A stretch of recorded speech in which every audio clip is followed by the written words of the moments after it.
સવાલ છે, પૂછને. કોઈ દિવસ ચાલુ ઝઘડામાં હસવું આવી ગયું તમને? એટલે મારો ઝઘડો કે કોકનો ઝઘડો? ગમે તેનો.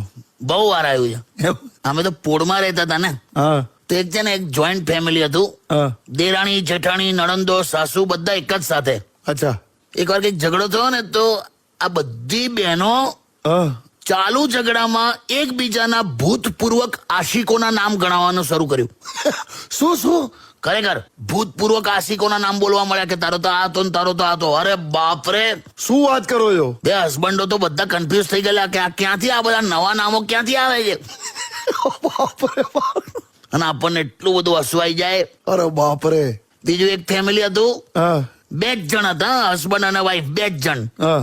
તોય વાઈફ મોટેથી પૂછે કે આ ટાઇલ્સ પર પાણી કોણે રેડ્યું, આ ફ્રીજમાંથી આઈસ્ક્રીમ કોણ ખાઈ ગયું, આ કબાટમાં કપડા કોણે આડાવડા કર્યા. હાલા તમે 2 જ જણ છો તો કોણ હોય?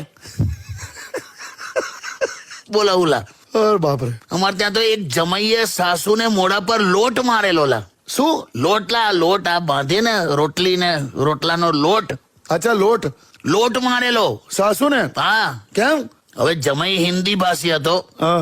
અને સાસુ દર વખતે ફોન પર એવું બોલે પેલાને કે આપ તો ઇધર આટા મારને આતે ही नहीं, इधर आटा मारने आओ, આટા માર. અચ્છા. इधर आटा मारने का. અરે બાપરે. પેલા માટે આટા એટલે લોટલા. બાપરે. એને એમ કે આવો રિવાજ હશે તો બાંધેલા લોટનું આખું લોંદું માર્યું સાસુને. બાપરે. એટલે ટૂંકમાં બહુ હસ્યા છે. એટલે એવા પ્રસંગો છે ને બધા.